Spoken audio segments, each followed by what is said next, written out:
Seja bem-vindo a mais um Conexão Legislativa.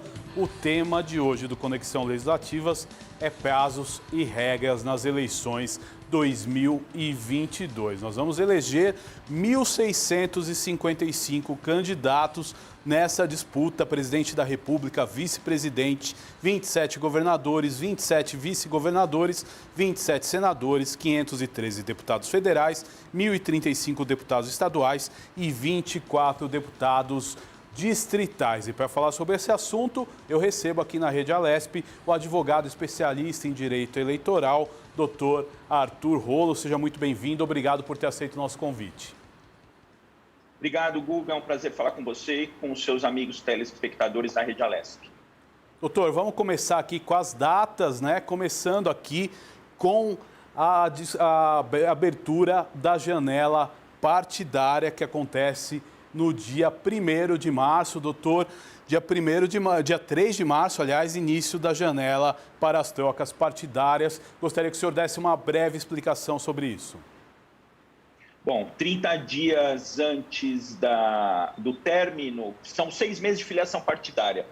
30 dias antes destes 6 meses, tem o prazo para... Mas não são 7 meses. Podem falar, não, mas são 7 meses. Não são. 30 dias antes dos 6 meses, que é o prazo mínimo de filiação partidária, aqueles que estão no exercício do mandato de deputado estadual e deputado federal, é bom deixar claro isso, Guga, porque tem vereador querendo trocar de partido para sair candidato a deputado estadual e federal. Só vale para deputado estadual e só vale para deputado federal, porque vereador tem que permanecer. A janela para vereador é antes da eleição municipal. Então, quem quiser trocar de partido, dos deputados estaduais e federais, sem os riscos da infidelidade partidária, tem que fazer isso nos 30 dias anteriores aí ao dia 3 de abril. Agora, no mês de março também tem o pedido de registro das federações partidárias no dia 1º de março. É um tema novo, né, doutor? Então, gostaria que o senhor explicasse um pouco sobre a federação partidária e qual que é a diferença dela com as coligações. Bom, a diferença da federação partidária para as coligações é que as coligações funcionam como um só partido no relacionamento com a Justiça Eleitoral apenas durante as eleições. Passadas as eleições, cada partido se vira sozinho. Com a federação, os partidos ficam juntos não só durante a eleição, mas durante todo o ano, todo o exercício legislativo, todo o mandato legislativo, aliás. Ficam juntos aí os partidos unidos em federação pelos 4 anos. Tem um julgamento aí que vai ocorrer proximamente sobre essa constitucionalidade das federações. A alegação é de que seria inconstitucional porque feriria aí a cláusula de desempenho, que exige que os partidos tenham um determinado desempenho sob pena de não receberem recursos, terem um tempo de televisão bem menor. Então, essas federações são uma forma de burlar para alguns as exigências para os partidos. Então, é um tema novo, tem vários partidos que estão tentando se unir, estão conversando, mas casamento entre partido durante 4 anos é um negócio bastante complicado. E até agora a gente viu a aliança pelo Brasil, aí do PSL com o DEM, mas ainda não tem o registro no Tribunal Superior Eleitoral, que tem que acontecer aí nos próximos meses, sob pena de não acontecer essa federação. Aí, passada a janela partidária, nós temos aí no dia 2 de abril o prazo para estar filiado a um partido se quiser ser candidato. Isso é válido para ministros, secretários e outros que devem deixar o cargo para concorrer. E aí vai, né? Governadores que de repente vão tentar a corrida ao Planalto e candidatos aí, ministros, secretários estaduais terão que se descompatibilizar, né, doutor? 2 de abril aí no caso, 6 meses antes da eleição, é um marco importante, porque é o período mínimo de filiação partidária, é o período mínimo de domicílio eleitoral. Então, tem gente aí que não sabe se sai candidato por um estado ou por outro estado. 2 de abril, essas questões vão ser definidas, e também os afastamentos. Por exemplo, tem governador que quer sair candidato a presidente da República, então vai ter que renunciar 6 meses antes para poder se candidatar a outro cargo. Então, é uma data importante, como você falou, aqueles cargos que têm poder de mando, que o caso típico aí são os secretários de Estado e os ministros de Estado, têm que se afastar até dia 2 de abril. E é um afastamento de direito e um afastamento de fato, porque às vezes acontece o afastamento formal, mas informalmente a pessoa continuando trabalhando não pode. Então, dia 2 de abril é um prazo muito importante, 6 meses antes da eleição. Agora, doutor, nós vamos para o mês de maio, né? E aí tem um ponto importante para o eleitor. No dia 4 de maio é o fim do prazo para tirar o título de eleitor.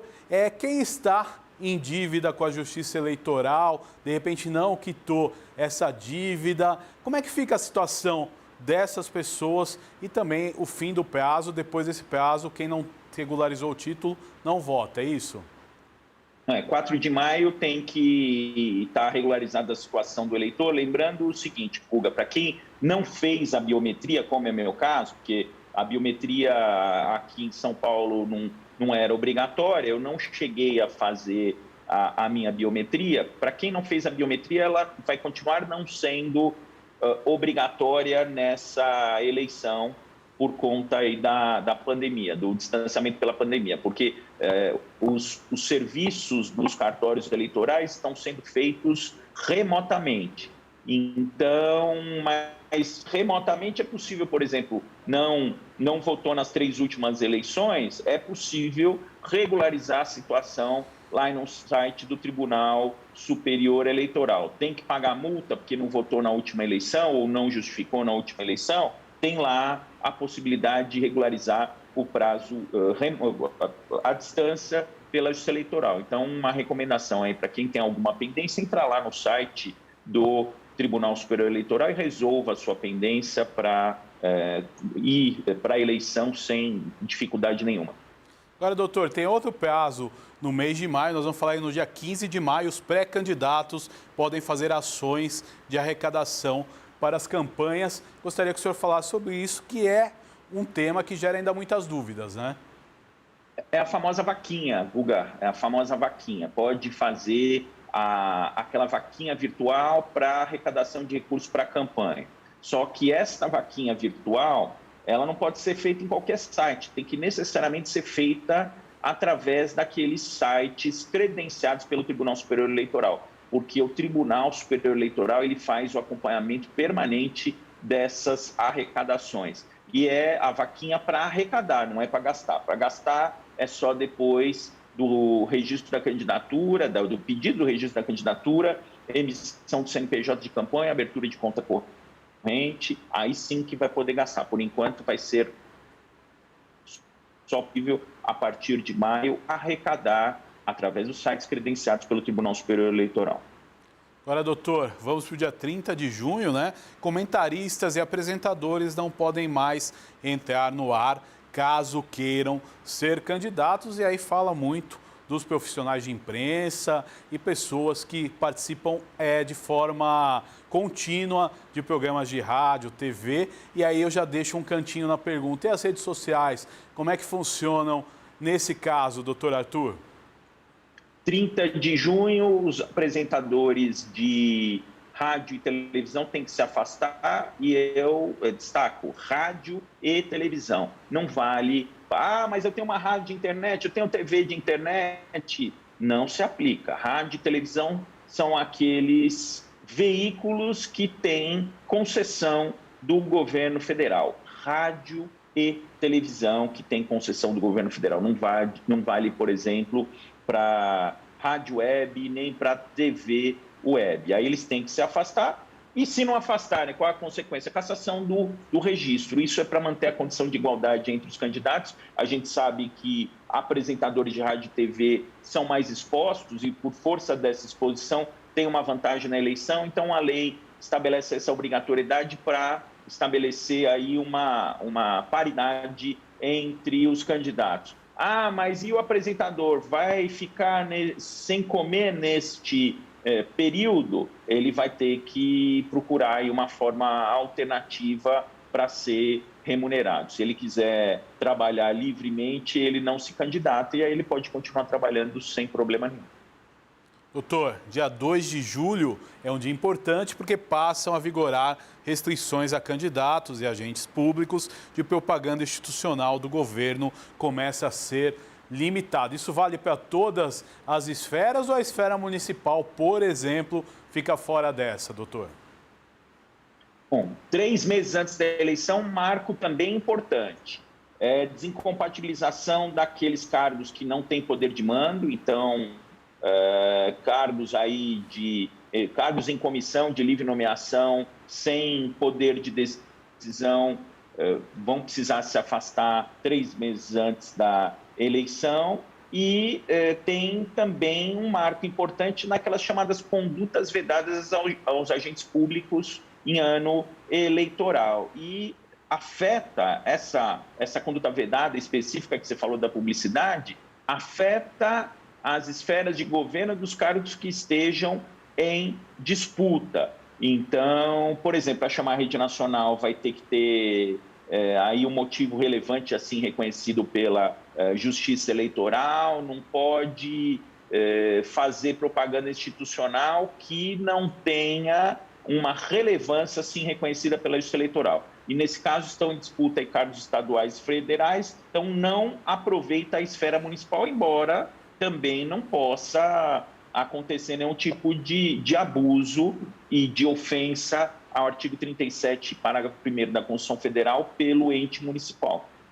Agora, doutor, dia 20 de julho nós temos aí a abertura para as convenções partidárias. Como será esse ano, doutor? Bom, as convenções partidárias sempre foram uma grande festa. Eu, que sempre tive pai advogado eleitoral, lembro de brincar correndo pelos corredores aí da Assembleia Legislativa nessas festas cívicas que sempre foram as convenções partidárias. A tendência desse ano é que ou sejam em formato híbrido ou sejam online. Então, devemos ter ainda algumas dificuldades para a reunião, para aquela festa cívica. Na quinzena anterior, é possível fazer a propaganda intrapartidária ou pré-convencional, voltada aos convencionais. E aí, nas convenções, a gente vai saber quais serão as coligações majoritárias, porque coligações proporcionais estão proibidas, quem vai juntar com quem vai ser candidato a presidente, quem vai ser candidato a vice, quem vai ser candidato a senador. O momento, a convenção partidária é um momento em que as candidaturas são definidas. Cada um vai saber o cargo que vai disputar, o número que vai concorrer. Então, é um momento importante, é um divisor de águas, inclusive, na vida de todos nós, que vamos passar a saber exatamente quem vai concorrer e em quais condições. Agora, nós vamos aí, dia 5 de agosto, fim do prazo para as convenções partidárias, e aí dia 15 de agosto, limite para o registro de candidaturas, e é até às 19 horas, e aí já vem uma pergunta direta para o senhor. Muitos processos são feitos online. Se tiver problema no sistema, se tiver sistema congestionado, quem deixar para a última hora pode ficar fora, doutor?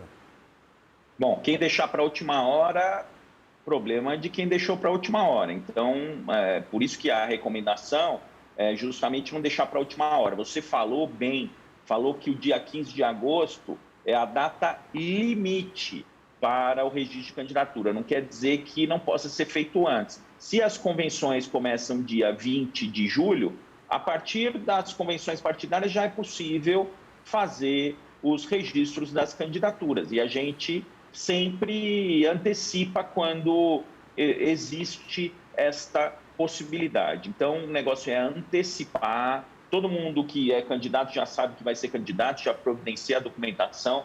Tem gente que está com rejeição de contas de gestão, tem que correr atrás do prejuízo. Tem gente que não pagou multa à justiça eleitoral, tem que correr atrás do prejuízo e quitar ou parcelar essa multa. Tem gente que tem condenação criminal, colegiada, precisa ver qual é o impacto dessa condenação colegiada. Tem gente que tem condenação por ato de improbidade administrativa colegiada, precisa ver se esta condenação colegiada incide lá na lei da ficha limpa, que pode restringir a candidatura. Então, agora é o momento, Guga, por mais que a gente esteja ainda bastante antes desses prazos que a gente está conversando, agora é o momento de definir a situação eleitoral e de correr atrás de um eventual prejuízo para lá na frente, no dia 15 de agosto, está tudo em ordem.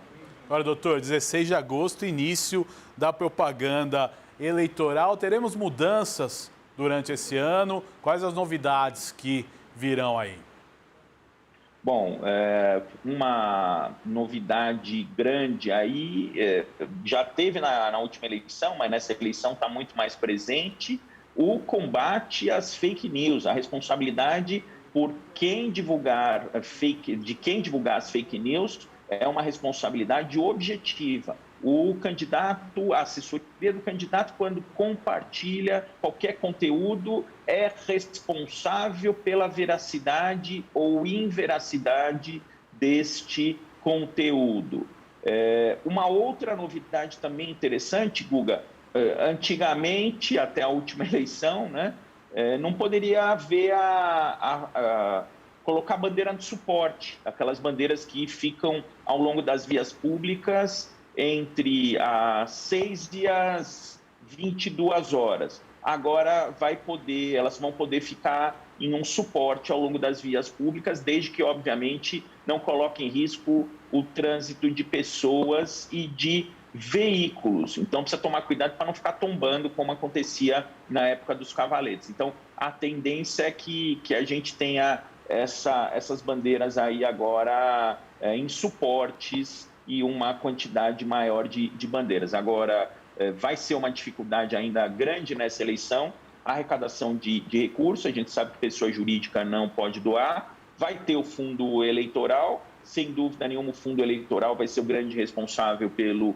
dinheiro das campanhas desse ano, mas a gente sabe que o critério de distribuição do fundo eleitoral é interna corporis, ou seja, o partido decide quanto vai dar e para quem vai dar, desde que, obviamente, observe aqueles repasses de recursos obrigatórios, por exemplo, para mulheres. Então, desde que faça isso, dão para quem quiser. Se quiser dar todo o dinheiro para uma mulher só, cumprindo aquele percentual, é possível fazer isso, que significa que vai ter muita gente, principalmente os novatos, que não vão ter recursos para fazer campanha, vão ter que arrecadar de pessoas físicas, aqueles limites lá, limite de 10% da declaração de imposto de renda do ano anterior continua valendo e vai ser uma dificuldade. E propagandas em redes sociais, internet, continuam permitidas. A gente não sabe se vai poder ter Telegram ou não. O TSE está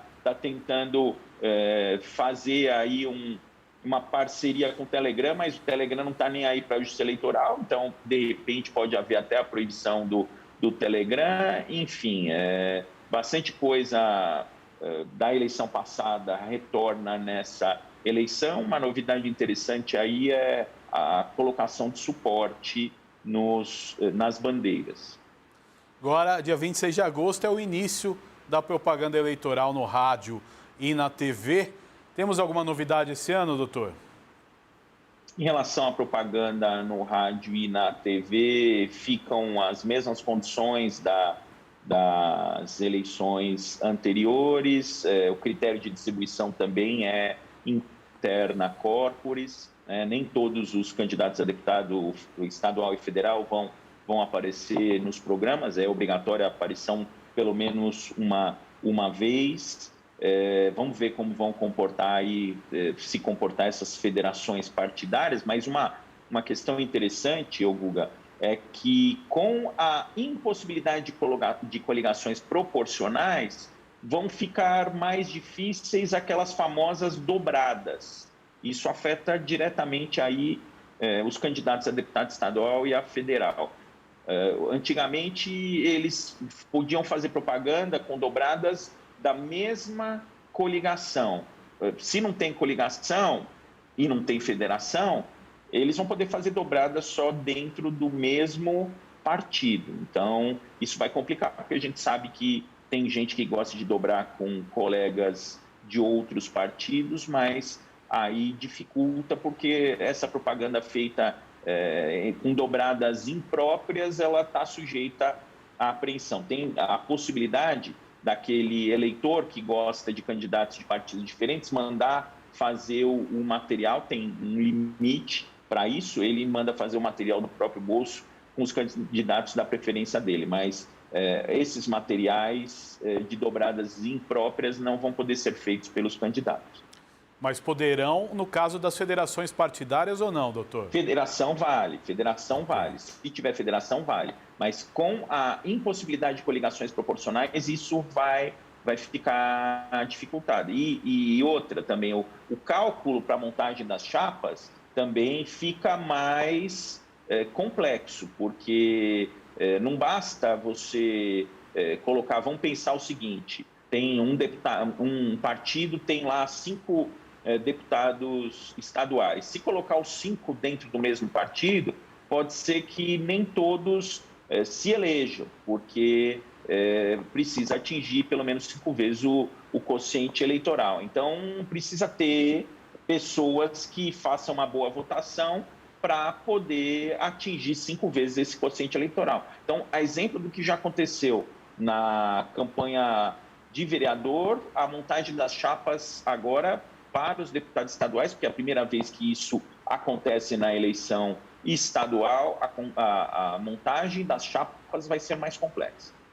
Agora, doutor, passando 29 de setembro, último dia para comícios e debates, fim da propaganda em rádio e TV. 1º de outubro, último dia para propaganda de rua e na internet. Eu vou fazer uma pergunta específica para o senhor. As redes sociais proporcionam hoje, o que está na moda é a questão dos stories. Então, por exemplo, você pode postar às 11h59 do dia 1º de outubro e o story vai ficar durante o dia inteiro passando na timeline das pessoas. Como é que funciona isso? É permitido?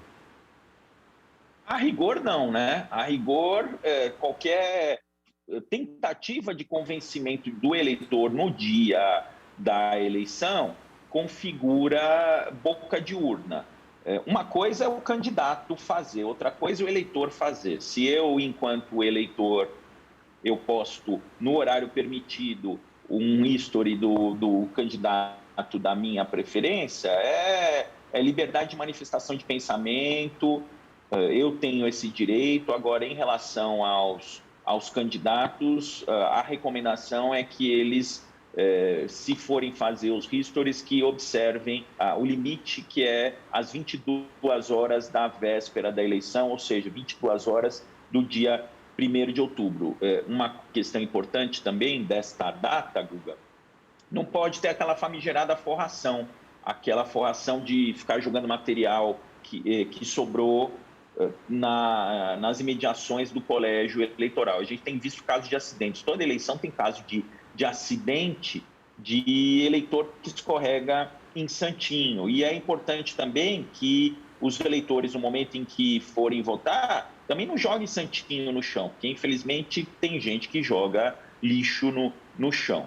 E então, até às 22 horas da véspera da eleição, é possível fazer carreata, é possível fazer passeata, é possível pedir voto, é possível fazer a propaganda eleitoral distribuindo santinhos, volantes e outros impressos.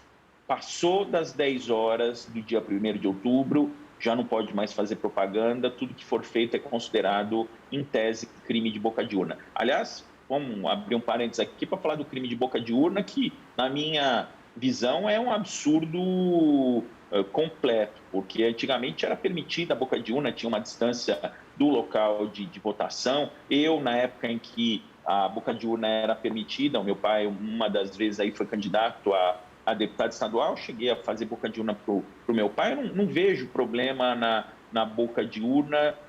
E quando existe a criminalização da boca de urna, precisa ter fiscalização, e não é em todo lugar que existe a fiscalização. Tem juiz que prende quem está fazendo boca de urna, juiz eleitoral, e tem juiz que faz vista grossa. Então, precisa ter uma uniformidade de entendimento. Tem autoridade policial que prende, tem autoridade policial que finge que não vê. Então, tem que ter um critério uniforme, ou, a partir do momento que é crime, ninguém pode fazer, e quem fizer tem que ser punido, porque senão aqueles espertinhos que fazem, eles acabam se beneficiando, e às vezes a eleição é decidida. É mais difícil na eleição estadual e na eleição federal, mas na eleição municipal é comum a eleição ser decidida por a diferença de um voto. Agora, doutor, vamos aqui, 7 de outubro, né? Passadas as eleições em 2 de outubro, vamos para 7 de outubro, início da propaganda eleitoral no rádio e na TV no segundo turno.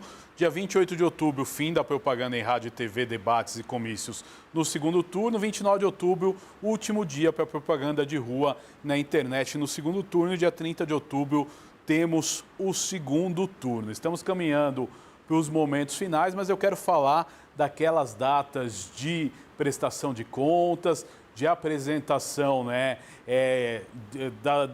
dos resultados, e também a questão aí da diplomação. Gostaria que o senhor fizesse a sua consideração final sobre esse assunto, doutor.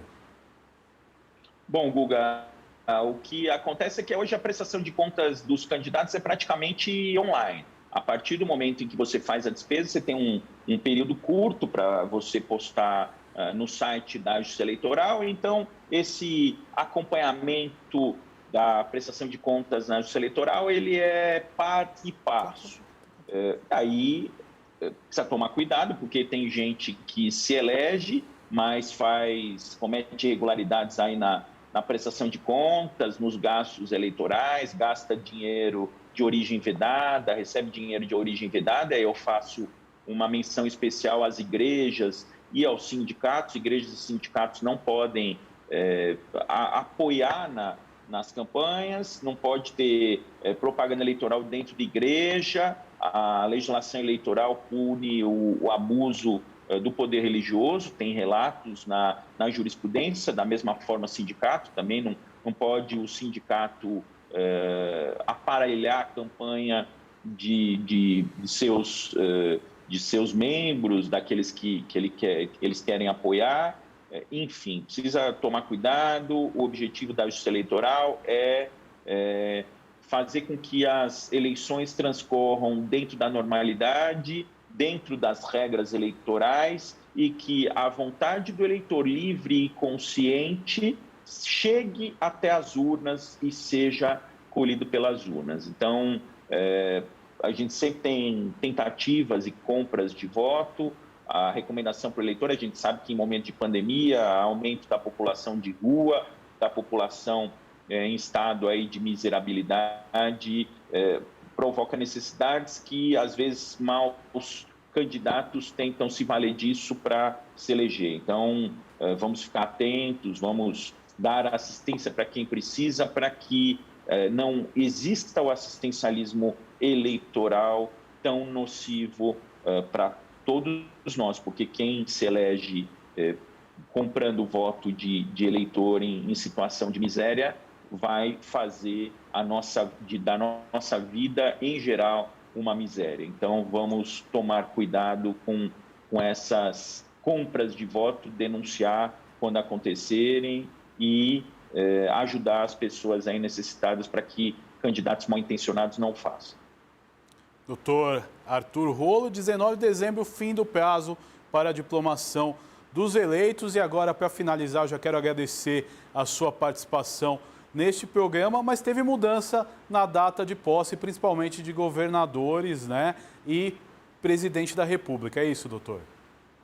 Sim, a data de posse deixou de ser dia 1º de janeiro, né, porque era uma complicação enorme, saía da virada do ano, da festa da virada para a data da posse. Isso foi uma emenda constitucional e é uma novidade para a próxima eleição. Então, deu uma estendidinha nos mandatos atuais, dessa vez, né, até esse período de adaptação. Então, é uma novidade também. Isso aconteceu justamente para possibilitar que chefes de Estado estrangeiros venham para o Brasil na data da posse, enfim, para facilitar as coisas, considerando que do dia 31 para o dia 1º fica complicada a vida de todo mundo. Muito obrigado, doutor Arthur Rolo, pela participação nesse Conexão Legislativa, que fica por aqui. Hoje falamos de regras e prazos das eleições 2022. Você pode ver e rever este e outros programas em nosso canal no YouTube. Até nosso próximo encontro. Tchau!